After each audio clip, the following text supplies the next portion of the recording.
warahmatullahi wabarakatuh. Alhamdulillahirabbil alamin. Assalatu wassalamu ala asyrafil anbiya wal mursalin nabiyina Muhammad wa ala alihi wa sahbihi ajma'in, amma ba'd. Rabbi shrah li sadri wa yassir li amri wahlul 'uqdatam min lisani yafqahu qawli. A'izzal muslimin, ahlan wa sahlan wa marhaban bikum fi hadza al-majlis, fi hadza al-masjid. Nasallahu subhanahu wa ta'ala ayataqabbala minna wa minkum salihal a'mal. Bapak Ibu jamaah Masjid Al-Furqan dan juga segenap keluarga yang menjenguk saudaranya dan juga segenap saudara-saudaraku yang sampai hari ini masih berbaring, semoga diberi kesembuhan. Dan juga kita keluarga yang barangkali ada yang sakit dari antara keluarga, semoga kita diberi kesabaran oleh Allah Subhanahu wa taala. Bapak Ibu sekalian, Allah Subhanahu wa taala telah mewajibkan kepada kita sebagai umat Muhammad untuk berbuat baik dalam segala hal. Dalam segala hal. Rasul kita bersabda, "Innallaha katabal ihsana ala kulli syai'. Wa idza qataltum fa ahsinu al-qitla. Wa idza dabahtum fa ahsinu az-zibha. Wa yuhidda ahadukum syafratahu falyurih zabihatahu." Akhrajahu Muslim. Artinya Rasulullah SAW bersabda, sungguhnya Allah telah mewajibkan untuk berbuat baik dalam segala hal, termasuk kepada hewan yang akan disembelih. Rasul bersabda, jika kalian ingin menyembelih, maka perbaikilah cara menyembelih, bukan menyiksa. Termasuk juga qisas.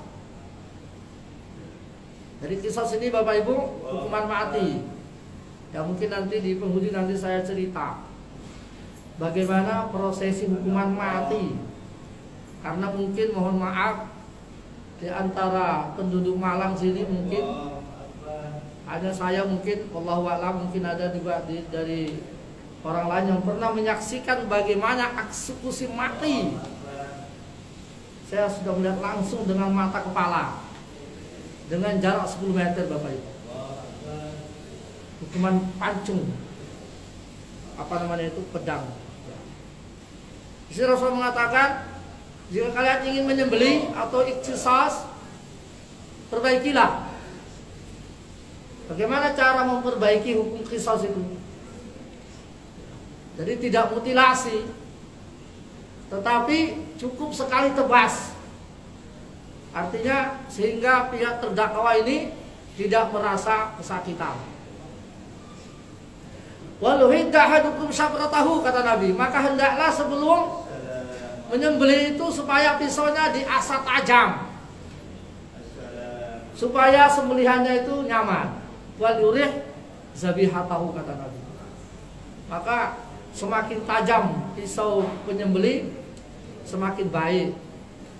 Semakin tajam pedang untuk mengeksekusi mati, itu semakin baik, sehingga pihak terdakwa ini tidak merasa kesakitan. Karena kalau nanti pedangnya tumpul, bisa jadi nggak tembus, itu mengerikan. Seperti nanti yang akan saya sampaikan, karena pernah terjadi. Jadi mungkin karena pedangnya ini sudah, karena di situ jejer banyak orang yang yang disembelih itu ya. Ini mungkin sudah mulai tumpul sehingga itu nggak selesai. Bagaimana? Aduh, subhanallah. Ya, nanti saya menceritakan secara gamblang.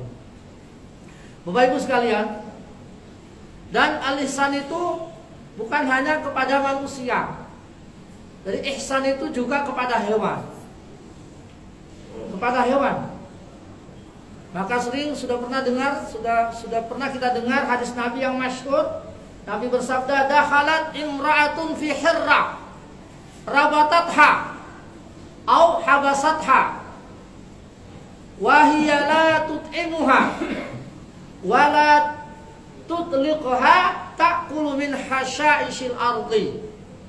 Kata Nabi, ada seorang wanita masuk neraka gara-gara kucing, kata Nabi. Dia mensekap, mengikat atau memenjarakan kucingnya, kemudian dia tidak memberi makan sehingga kucingnya mati, kata Nabi. Si wanita ini masuk neraka. Nah, ini tidak main-main, ini hewan kucing. Maka demikian halnya ketika ingin membunuh binatang, meskipun binatang itu menjengkelkan, tapi harus cara membunuhnya pun menghilangkan nyawanya juga tidak boleh sembarangan, Bapak Ibu. Mungkin di rumah ibu-ibu sering jengkel kepada semut, ya, kemudian dibakar semut itu, nggak boleh. Tidak boleh membunuh semut dengan cara membakar. Ada larangan dari Nabi. Nabi bersabda, la yu'adzibu bin nari illa rabbun nar. Tidak boleh menyiksa dengan api kecuali pemilik api.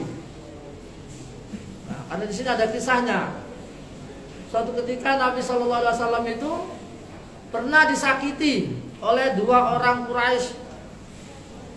Dua orang Quraisy ini membunuh sahabat Nabi. Padahal sudah ada perjanjian. Kemudian Nabi SAW memerintahkan para sahabatnya.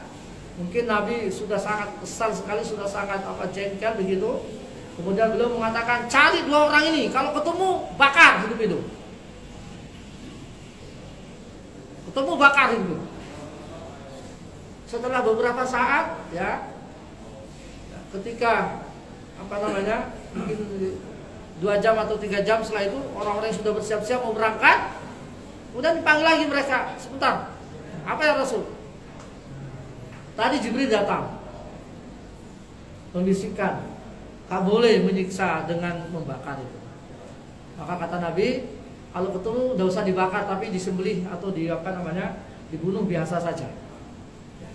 Kemudian Nabi mengatakan, la yu'adzibu bin nar illa sahibun nar. Tak boleh menyiksa dengan binatang kecuali tidak boleh menyiksa dengan api kecuali pemilik api, itu Allah Subhanahu wa taala. Maka sejengkel apapun kita terhadap tikus, ya, yang biasa mengganggu di rumah, mungkin di antara panjenengan marah ketika menangkap tikus, ya, diperangkap, kemudian menyalakan api, kemudian di atasnya ada api air mendidih, kemudian ditakkan di situ. Nggak boleh. Sama juga dengan menyiksa dengan api itu. Ya, seperti yang pernah kami lakukan dulu. Ya, saya menyesal karena waktu itu belum tahu hukumnya. Memang tikus ini bikin jengkel setengah mati itu, jengkel. Sudah kalau kita ngasih racun tapi bangkainya kemana-mana, sudah ketahuan, dibongkar semua itu lemari baru begitu. Tapi kalau dibiarkan, kencingnya di mana-mana. Nah, padahal kita jengkel itu, saya pernah berhasil menangkap dengan perangkap, dan saya masukkan ke dalam tungku yang api mendidih itu. Nggak boleh ternyata itu. Sama dengan menyiksa dengan panas. Jadi kalau membunuh tikus, ya bunuh biasa saja, atau dikasihkan kucing aja biar dimakan. Jadi kalau membunuh atau menyiksa dengan api itu nggak boleh. Termasuk juga dengan air panas, karena itu sama dengan api. Bapak Ibu sekalian, jadi ihsan ini juga kepada makhluk, kepada hewan. Itu oleh Allah Subhanahu wa taala. Allah Subhanahu wa taala memberi pelajaran kepada si wanita ini karena dia menangkap kucingnya, mengurung kucingnya, kemudian nggak diberi makan, kemudian mati kucingnya, masuk neraka. Tapi di sisi yang lain Nabi juga pernah bersabda, dakhala rajul al-jannah fi kalbin. Ada seorang yang masuk surga, kata Rasulullah, gara-gara seekor anjing. Ini hadis sahih juga. Ketika seorang ini kehausan, kemudian dia mendapati sebuah sumur dalam, tapi sumurnya nggak ada timba. Akhirnya sepatunya yang dijadikan sebagai timba. Bersusah payah ini, bersusah payah dia. Kemudian berhasil mengambil air, nggak sempat dia minum. Ternyata ada seekor anjing yang lagi kehausan juga. Kemudian dalam hatinya si laki-laki mengatakan, sama dengan saya ini. Kalau dia nggak minum bisa mati. Kemudian nggak sempat dia minum, dikasihkan langsung refleks dia ngasih kepada anjing itu. Kemudian anjing itu kuat dan lari lagi. Sementara dia tidak sempat minum karena kehausan dan kelelahan, kecapean, meninggal. Kata Nabi, si fulan ini diampuni dosanya dan masuk surga karena anjing. Kemudian saat itu sahabat bertanya, Rasulullah, masa hanya anjing aja masuk surga? Apa kata Nabi? Fi kulli kabidin ratabin ajrun. Setiap memberi satu tetesan air kepada kerongkongan, kata Nabi, maka itu adalah pahalanya di sisi Allah Subhanahu wa taala. Jadi memberi minum anjing yang kehausan menyebabkan orang masuk surga. Bagaimana dengan memberi sesama kita, sesama manusia? Bagaimana jika yang diberi minum itu adalah sesama muslim yang membutuhkan? Maka pasti insya Allah pahalanya sangat besar di sisi Allah Subhanahu wa taala. Karena berbuat baik itu bukan hanya kepada manusia, tapi juga kepada sesama makhluk, termasuk juga hewan. Masyaallah muslimin rahimakumullah. Tadi saya janjikan akan menceritakan bagaimana eksekusi mati. Jadi memang eksekusi mati itu ya itu. Kalau di Timur Tengah, kalau di Indonesia kan tembak, rebu tembak. Biasanya rebu tembaknya juga nggak tahu mana yang asli, mana yang tidak, karena semuanya memegang senjata. 11 orang, satu tujuan, titik. Biasanya yang asli itu nggak tahu, karena diacak biasanya senjatanya, karena menjadi beban mental. Ya, tapi kalau di Timur Tengah negara Islam seperti Arab Saudi misalnya, itu algojonya Bapak Ibu itu sudah turun temurun itu algojonya. Jadi memang mentalnya kuat itu. Jadi ketika dia menjadi algojo, nanti anaknya juga dipersiapkan sudah. Anaknya itu sudah siap-siap, selalu menyaksikan bapaknya itu. Nah, saya sudah pernah lihat itu sekitar 8 sampai 10 kepala itu. Ya, ada yang 2, ada yang 1. Nah, biasanya yang melakukan pembunuhan, perkosaan itu pasti hukuman mati sudah. Dan hukuman matinya nggak usah lama-lama. Jadi di pengadilan itu maksimal 3 bulan udah. Indonesia kan kalau ada yang vonis mati sampai 20 tahun baru eksekusi, kelamaan, kasihan. Negara juga membiayai makan minum di penjara, bukan lagi dia sedih menanti hukum mati, cepat aja itu 3 bulan udah. Nah, jadi pernah suatu ketika ada 3 kepala ini jejer Bapak Ibu. Jejer 3 kepala ini menghadap kiblat. Jadi mereka itu biasanya kalau sudah divonis mati, mana raja sudah ya, jadi raja itu sebetulnya tidak ikut campur. Tidak ada istilah abolisi, apalagi gerasi, abolisi, amnesti itu nggak ada itu. Yang memberi amnesti itu ya ahli waris. Misalnya ada orang terdakwa divonis mati karena dia membunuh salah seorang. Nah, maka raja itu nggak bisa dia menghapus hukuman mati, nggak bisa. Dia hanya bisa memohon kepada ahli waris supaya ini diganti dengan tebusan, itu aja. Kalau menghapus hukuman mati nggak bisa, itu hukum Allah. Kisah itu kan hukum Allah. Kalau pengadilan hukuman mati ya udah hukuman mati. Nanti yang bisa meringankan ahli warisnya. Kalau satu saja ahli waris yang nggak setuju, maka batal hukuman mati. Misalnya ada 10 ahli waris ya yang berhak mendapat warisan dari yang terdakwa. Satu nggak setuju, satu pengennya tebusan. Tebusan itu artinya dia itu. Maka batal hukuman mati. Jadi tidak melihat mayoritas minoritas, tidak. Karena Rasulullah mengatakan idra'u al-qisas bisyubhat. Hindarilah hukuman mati kalau ada syubhat. Ada syubhat, ada setuju dan tidak, berarti batal hukuman mati. Tapi kalau semuanya sepakat, ya sudah hukuman mati. Nggak boleh, raja nggak boleh ikut campur. Dia hanya membujuk ahli warisnya. Kalau ahli warisnya membolehkan memilih dia atau tebusan, nah, batallah hukuman mati. Kalau tidak ya sudah. Nah, pernah satu ketika Bapak Ibu sekalian, ini ada 3 kepala ini. Biasanya kalau sudah hukuman mati itu kumpul di lapangan, ada ambulans itu biasanya kalau yang dihukum mati dieksekusi satu itu ambulansnya 3. Satu untuk si terdakwa, yang duanya itu orang-orang yang nggak kuat melihat itu. Karena kadang-kadang ada yang pingsan itu ketika melihat jatuh pedang itu biasanya itu. Ya. Kalau 1, 2 itu mungkin lancar aja itu. Langsung tak. Tapi kalau 3, ini pernah satu kasus ini. 3 orang jejer itu. Ada dari Mesir, ada dari Filipina, dari mana lagi satu. Orang Indonesia juga ya ada, orang Indonesia juga ada. Nah, biasanya algojo, kemudian pihak kejaksaan, kemudian pihak dokter biasanya. Ada dokternya yang memastikan ini sudah mati itu. Nah, ada 3 jejer ini. Tak. 2 ini sudah oke, sudah pisah itu ya. Kalau jenengan lihat batang pisang kalau habis ditebas kan langsung pecah loh. Nah, hilang. Jadi kepala jatuh sudah, jadi tinggal untung ini, kita leher aja. 2 ini sudah lepas. Nah, yang 3 ini masih separuh itu ya. Kalau pisang ditebas separuh itu darah muncul sudah darah ini. Masih separuh ini, lama sekali. Menurut algoritma ini sudah putus. Karena sudah muncul darah itu. Sampai 2 meter.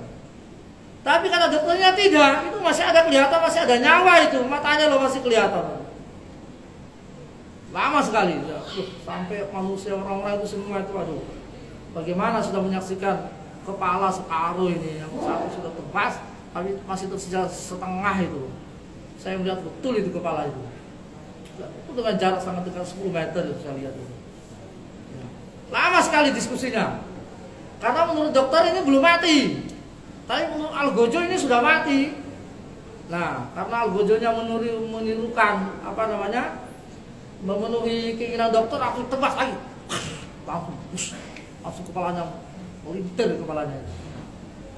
Jadi, Bapak Ibu sekalian, bahwa memang hukuman mati yang seperti itu memang baik sebetulnya, supaya orang itu mengambil pelajaran. Maka Allah mengatakan, wal yashhad azabahuma ta'ifatun minal mu'minin. Hendaklah eksekusi mati itu disaksikan orang banyak, supaya orang itu mengambil pelajaran sebagai efek jerah, bahwa kalau yang melakukan kejahatan seperti itu maka dia akan diperlakukan seperti itu juga, sehingga keamanan itu bisa terjamin. Jadi sebaiknya hukuman mati ya seperti itu, sehingga orang banyak melihat, sehingga banyak belajar, sehingga dia tidak mengikuti perbuatannya itu. Bapak Ibu sekalian, kembali lagi kepada tema kita, bahwa orang yang dieksekusi bukan berarti kejahatan, tidak. Justru dengan eksekusi itu orang akan mengambil pelajaran. Maka Allah mengatakan walakum fil qisasi hayatun ya ulil albab. Dalam pelaksanaan eksekusi mati, kata Allah, terdapat kehidupan, terdapat kenyamanan, terdapat kestabilan, terdapat ketentraman bagi masyarakat. Itu Allah yang mengatakan. Mudah-mudahan Allah Subhanahu wa taala senantiasa memelihara kita, menjaga tangan kita, menjaga hati kita, jangan sampai kita ini menyakiti orang lain. Kalau nyawa itu dibayar nyawa. Ya. Tapi kalau hati dibayar pakai apa? Kita nggak tahu hati seseorang. Nanti dia minta pengadilan di akhirat.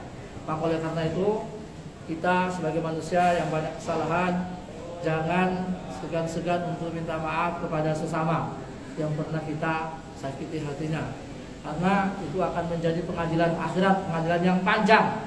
Allah Maha Adil, semua keadilan akan dipersaksikan, semua kesalahan akan dipersaksikan, semua kezaliman akan dibalas di pengadilan Allah Subhanahu wa taala. Aqulu ma tasma'un, assalamualaikum warahmatullahi wabarakatuh.